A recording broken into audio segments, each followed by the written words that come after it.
ഇതൊരു ഗ്രാഫിക്സിന് വേണ്ടിയുള്ളൊരു സാധനമാണ്. അപ്പോൾ ഇപ്പം എന്താ പ്രശ്നം എന്ന് വെച്ച് കഴിഞ്ഞാൽ സൈഡ് 2 പോളിഗൺ വെച്ചിട്ട് ഒരു 3D ഷേപ്പ് ഉണ്ടാക്കണം ഐസോമെട്രിക് വ്യൂവിൽ. ഐസോമെട്രിക് വ്യൂവിൻ്റെ ആംഗിൾ മാറ്റി ഐസോമെട്രിക് വ്യൂ 45 ഡിഗ്രി 30 ഡിഗ്രിയിലാണ് വരയ്ക്കുക. കുറച്ച് വേണമെങ്കിൽ ഇത് മൗസ് സ്ക്രോൾ ചെയ്യുമ്പോൾ മാറ്റാം, അങ്ങനെ ഓപ്ഷൻ കൊടുത്തിട്ടുണ്ട്. പ്രശ്നം അതല്ല. പ്രശ്നം എന്ന് വെച്ച് കഴിഞ്ഞാൽ ഒരു എൻഡ് ഫേസിൻ്റെ പ്രശ്നമാണ് വരുന്നത്. എൻഡ് ഫേസ് വരണം കളറ്. ഫോർ എക്സാമ്പിൾ ഇപ്പോൾ ഇത് ടോപ്പ് ഫേസും ബോട്ടം ഫേസും വരച്ചതിന് ശേഷം പിന്നെ ഇടയിൽ ഫേസുകൾ വേറെ വരയ്ക്കുകയാണ്, ലാറ്ററൽ ഫേസുകൾ. അവിടെയാണ് ഈ പ്രശ്നം എന്ന് വെച്ച് കഴിഞ്ഞാൽ കണ്ടില്ലേ. അപ്പോൾ ബോട്ടം ഫേസിന് ഓറഞ്ച് കൊടുത്തു, ടോപ്പ് ഫേസിന് ഓറഞ്ച്, അങ്ങനെ ഉദ്ദേശിച്ചത്. ഇവിടെ എന്തുണ്ടായെന്ന് വെച്ച് കഴിഞ്ഞാൽ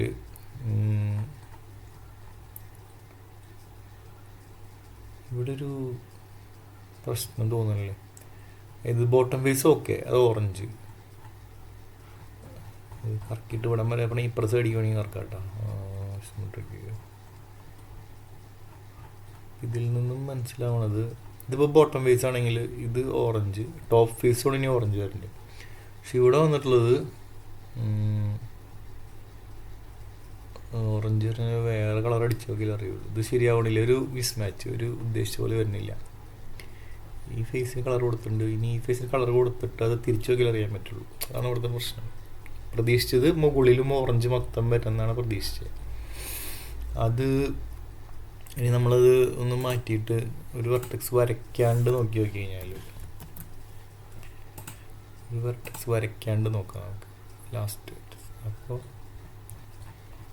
അപ്പോൾ എന്തുണ്ടാവുമെന്ന് വെച്ച് കഴിഞ്ഞാൽ ഇപ്പോൾ ടോപ്പ് ഫേസ് ഓറഞ്ച്, ലാറ്ററൽ ഫേസുകൾ ബ്ലൂ ആഷ് കളറ്, ഈ ബോട്ടം ഫേസ് ഓറഞ്ച്. ഇവിടെ നോക്കി ശരിക്കും അടിയിൽ നോക്കണമെന്നില്ല, അടിയിൽ ഇതിപ്പോൾ അടിഭാഗം ഓറഞ്ച്, ഇനി മുകൾ ഭാഗവും ഓറഞ്ച്. ഇനി അവിടെ ഒരു എഡ്ജ്, ഹിഡൻ എഡ്ജ് ഉണ്ട്, അതിൻ്റെ ഒരു പ്രശ്നമാണ്. അപ്പോൾ അത് നോക്കണം, അതാണ് പ്രശ്നം.